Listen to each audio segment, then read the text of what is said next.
Welcome to Beyond the Paycheck. I'm Paula Christine. Stop living paycheck to paycheck and start living the life that you dream about by taking control of your money. I can provide you with the knowledge and the tools if you make the commitment to put them into practice. So often when I talk to people about retirement planning, I find that we're told to always just max out their retirement plans to reduce the amount of taxes that they pay.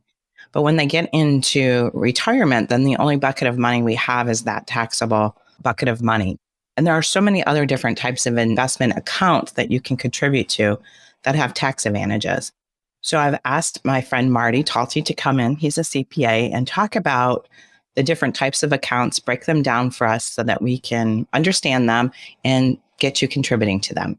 So welcome, Marty. Hi, Paula. Thanks for having me. I go back to the statement I just made where we're taught to max out our 401k or traditional IRA with before tax dollars. So everything is taxable when we withdraw it. Plus we have the 59.5 rule and then we have the RMD rule. There are some advantages to those accounts. So what are those advantages? So, Paula, one of the biggest advantages is just the tax deferral on those accounts. The money that you're putting in to those accounts reduces your taxable income today.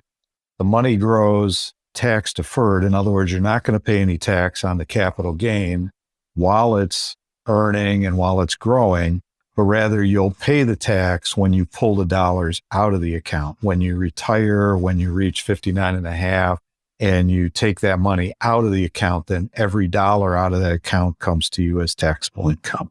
But the old saying was, because you're in a higher tax bracket today, you're going to be in a low tax bracket when you retire. But that's not necessarily true. I mean, when I work with clients, I try to tell them, let's shoot for having the same amount of income as you have today in your retirement, because realistically, what's going to change? Right. As we're going through that whole retirement phase, oftentimes there's additional income that's coming into your tax return. And maybe you're doing some consulting or some gig work, or you got a part-time job, and then you've got some Social Security benefits. And then you have this retirement account, your IRA account. Maybe you're 72 and you have to start taking RMDs. All of those components of income start to come into play. And when you add that up together, you quickly find that you're in a tax bracket that is not the lowest tax bracket that's made. You're probably somewhere in the middle. So there are more tax costs to those retirement dollars that you're pulling out. You just need to be aware of that and plan for it. But there are other alternatives. So when I could get out to retirement, I could actually have money that I can withdraw that as tax-free, like from a Roth IRA. Correct. So one of the elements to that IRA planning is a Roth IRA, and you could very easily be making Roth IRA contributions as a part of your overall retirement strategy. So if I think this through and I'm thinking, okay, I may be a little bit lower tax bracket, might be in the same tax bracket in retirement. Is it more advantageous for me not to worry about taxes that I'm paying now and contribute to that Roth? Because there's a lot other advantages to that Roth IRA than just, tax-free withdrawals. Right. And so one of the benefits of the Roth IRA that a lot of people are not aware of is, hate to plan for your death, but on your death, that Roth IRA would pass to the beneficiaries as a tax-free account also. Those are just some of the really big benefits of those Roth IRAs. And while you don't need to put everything into a traditional IRA, I think it's a good idea to maybe do a mix of some traditional IRA to get a little bit of a tax savings, also build that tax-free bucket of money, if you will, called a Roth IRA. I'm going to go back to something you said about that inherited IRA, because the rules just changed. So if you're inheriting an IRA today, you actually have to take that money out within 10 years. Correct. So can you imagine how that could affect your beneficiary's tax bracket if you have $500,000 and they have to withdraw it in 10 years? Right. You would be changing their tax situation. That's true. Right. That's very complex tax planning. Well, I think when you're contributing to your retirement or your inheritance to your beneficiaries, you should sit down with the CPA and, at least I think, on an annual basis and kind of talk about what your best solutions are, along with an estate planner and a financial planner. Right. Okay. So I know that there's another bucket of money that I often talk about, which is that non-qualified bucket. Mm-hmm. Instead of having taxable income, you have capital gains tax. Do you want to explain what that's all about? So on the non-qualified money, those are accounts that you're setting up with your after-tax dollars. In other words, you've gotten your paycheck, you've paid your bills, and now you got $100 left over. And that $100, you're going to send it into either a savings account of some sort, or maybe you have a little investment account that you're going to buy some stocks in or what have you. Those are the after-tax accounts that we're referring to. Those are assets that you can get at any time. You don't have to be 59 and a half. They're not qualified in any respect to those kind of rules. You're able to get at that money to put a new roof on or buy a refrigerator or any of those kind of things. You don't have to borrow from your IRA. I think it's a good piece of anybody's financial plan to build that bucket of assets up also and have an ability to get at liquid cash or liquid assets without having to incur the tax costs of going to an IRA or having to borrow from your IRA. It just gives you another option. It's a good piece of overall financial planning. Yeah, it's never really good to borrow from an IRA or a 401k. I mean, it's just not good practice. Right. So explain really quickly, though, what a capital gain is. So a capital gain is, let's say you bought Ford Motor Company stock and you bought it at $5 a share and you held on to it for 2 or 3 years and you sell it for $15 a share, you have a $10 gain. So what you would pay tax on is that $10. You would not pay tax on the $15 that you receive because you've already paid tax on that $5 that you spent when you bought the stock. So you're going to pay tax on the $10 gain, and you're going to pay tax at a capital gains rate, which is typically, now there's a lot of complexities around that, but typically it's a 15% tax rate as opposed to ordinary income, which is taxed at a higher tax rate typically.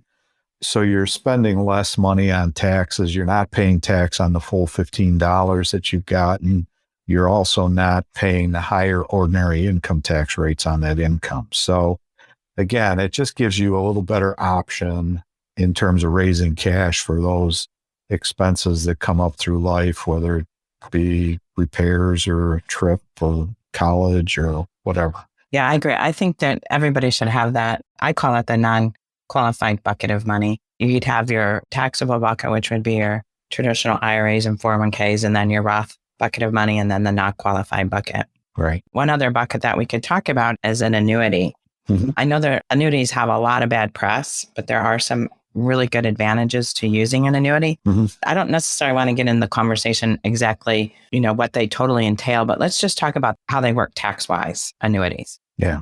So the tax on an annuity is maybe you bought an annuity for $10,000 and now it's worth $25,000. Well, if you were to liquidate that annuity, you would pay tax on that gain, the $15,000 gain, but you're going to pay tax on that $15,000 gain at an ordinary income tax rate. You don't get those capital gain tax rates on those annuities. And that's because as that growth is incurring, you're not paying tax as that growth is going on in the account. It's only on the event of liquidating that account. So you don't pay taxes on the money you already put in because that was before tax, but correct. You pay on your growth. That's right. So let's brainstorm some strategies. So let's say I had $10,000 that I could contribute to all three of those accounts. Mm-hmm. What would you suggest would be first, second, and third? Or how would I divide that $10,000 up?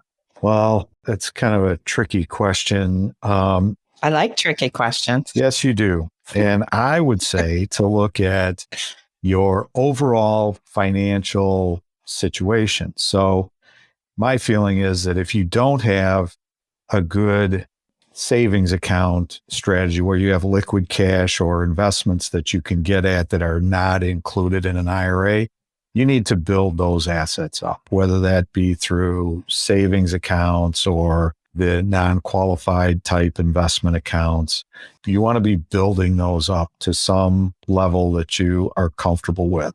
While that's going on, you always want to be saving for retirement. You want to put some money aside for retirement, and it's just a good discipline to get into that savings pattern with your 401k contributions and to get those retirement assets built up. It's a plan that needs to be monitored as you go through your different stages of life, if you will. If you have kids that are starting to go to college, that's a pretty expensive time of life, and you're going to want to be able to have cash that you can get at for those expenses. So you just really want to spend time looking at your overall financial goals. How are you measuring up to those financial goals that you put in place? Do you think about, max out your 401k up until the employer match, and then maybe consider then going to look at either the Roth or the non-qualified? Or is it, I know it's not perfect situation for everybody, right? But it at least gets you kind of contributing to the 3 different buckets. Well, that's a really good point, Paula. You really want to be contributing to these 401ks at least to grab the employer's contribution. If the employers have a 401k, typically they have a 401k plan that says they're going to match 3% of your wages if you contribute 5%. Well, you should at least be contributing that 5%. That 3% company match is really free money, and you should be doing everything you can to get it. You always want to be contributing to these 401k plans, at least to grab the employer match. And then you look at your personal situation and what your overall goals are. It makes a difference whether you have pension income that you can rely on.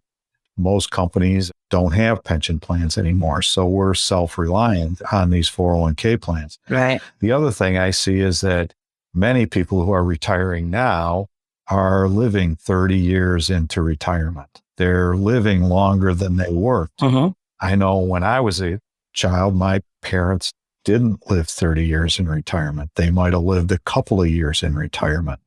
So we're not used to seeing anybody else. We're not used to seeing people plan for retirement like you're having to do now. Now it's becoming much more complex because of your different savings options and the different tax treatments of the income when you do retire. Yeah, it's retirement has definitely changed. And then now we've got the impact of inflation Right.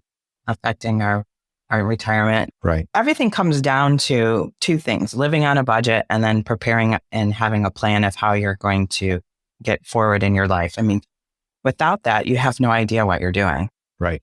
And that means reaching out to someone like yourself, a financial planner or estate planning attorney, maybe not necessarily every year, but sitting down with them every couple of years just to make sure that you're on track. Right. And then as you get closer and closer to retirement, it should be something you do on an annual basis. Right. And all three of the professionals that you just listed are important pieces to that whole planning process. These are not things that you want to just take on yourself or make assumptions or listen to your best friend. I mean, you want to be dealing with professionals when you're talking about your retirement, because once you stop working, you stop earning. Now you have to live off of what you've accumulated.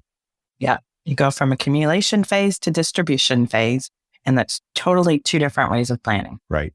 So, Marty, if anybody wants to reach out to you for your advice, how would they get a hold of you? Phone number 734-953-8600. Reach out to us through our website. Our website is KopmeyerTalty.com. That's KOPMEYERTALTY.com. You can Google me, you can Google the firm. We all show up. That seems to be the easiest way to do it.